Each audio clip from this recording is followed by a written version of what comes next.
اگر ابھی تک آپ نے اس چینل کو سبسکرائب نہیں کیا تو اسے سبسکرائب کیجئے اور بیل آئیکن دبا کر آل نوٹیفیکیشنز آن کر لیجئے۔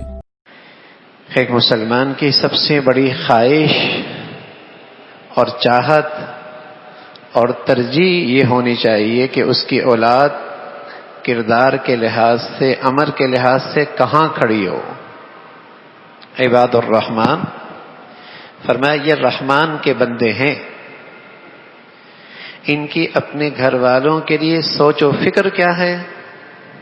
عباد الرحمن یہ رحمان کے بندے ہیں، ان کی اپنے اولاد، اپنے گھر والوں کے لیے سوچ و فکر کیا ہے، یہ اپنے بچے اور بچیوں کے لیے کیسی زندگی دیکھنا چاہتے ہیں۔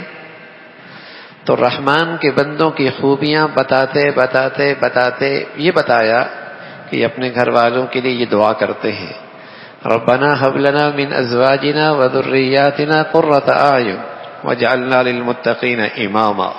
اے اللہ میرے گھر والوں کو، میرے بچوں کو، میری اہلیہ کو میری آنکھوں کی ٹھنڈک بنا اور ہمیں نیک لوگوں کا امام بنا، یعنی نیکیوں میں اتنا آگے کر دے کہ لوگ ہماری نشان قدم دیکھ کر نیکیوں پہ چلنے لگ جائیں۔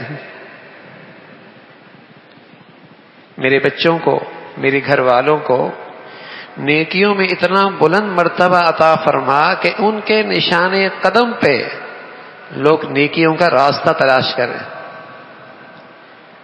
نیکیوں کی منزل کی طرف چل پڑے۔ یہ ایک مسلمان کی اپنے گھرانے کے لیے سوچ ہونی چاہیے، جو قرآن نے بتائی ہے، جو رحمان کے بندوں کی خوبیاں ہیں، وہ اپنے بچوں کے بارے میں یہ سوچ رکھتے ہیں۔ دیکھو بھائی، پہلی بات تو یہ سوچ ہوگی تو میں اپنے بچوں کو اپنی نبی کی سیرت کے مطابق ڈھالوں گا نا۔ جب میں نے سوچ ہی لیا ہے کہ ان بچوں کو دیندار نہیں بنانا، باقی سب کچھ بنانا ہے، بلکہ اگر بچہ تھوڑا سا دین کی طرف آنے لگے، نہیں بیٹے اتنا ڈیپ نہیں، بس جمعہ کافی ہے، بس نماز پڑھ لی نا اتنا کافی ہے، بس اتنا آگے نہیں۔ اگر دینداری سے اتنا ہی خطرہ ہے کہ دیندار بن جائے گا تو کہیں ہمارے گھر میں نعوذ باللہ کوئی آفت نہ آ جائے، تو ایسوں کو نبی کی سیرت سے کیا تعلق۔ تو پہلی سوچ تو میری درست ہو جائے کہ میں نے اپنے بچوں کو، بچیوں کو دین کے کس نقشے پہ میں اپنے بچوں کو دیکھنا چاہتا ہوں، کہاں نیکی کے لحاظ سے دیکھنا چاہتا ہوں۔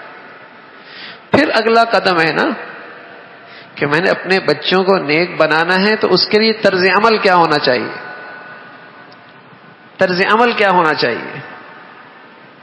تو اس طرز عمل میں سب سے بنیادی چیز گھر کی زندگی ہے، اس لیے کہ بچے اپنی زندگی کا ایک بڑا حصہ گھر میں گزارتے ہیں، اماں ابا کے ساتھ، گھر کی چار دیواری میں۔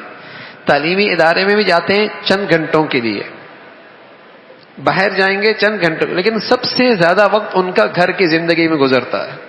یا یوں سمجھیے، پہلی تربیت گاہ، پہلی دانشگاہ، پہلا تعلیمی ادارہ، پہلی درسگاہ گھر کی دہلیز ہے۔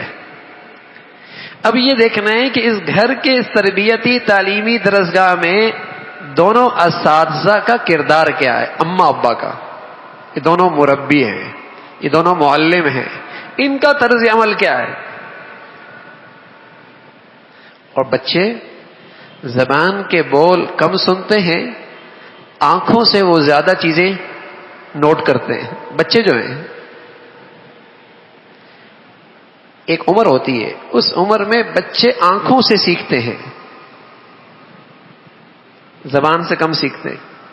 یہی وجہ ہے دنیا کے اندر آپ دیکھیں گے جتنا جدید نیا تعلیمی سسٹم آ رہا ہے تو بچوں کے لیے دیکھنے کی چیزیں زیادہ، پریکٹیکل چیزیں دکھائی جا رہی ہیں۔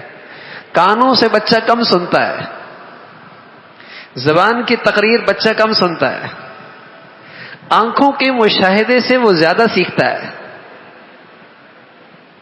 تو وہ گھر کی زندگی، گھر والوں کا طرز عمل، گھر والوں کی صبح شام کی زندگی، یہ سب سے بڑی چیز ہے۔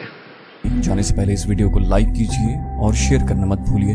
کامنٹ کر کے ہمیں بتائیے کہ آپ کو ہماری ویڈیو کیسی لگی۔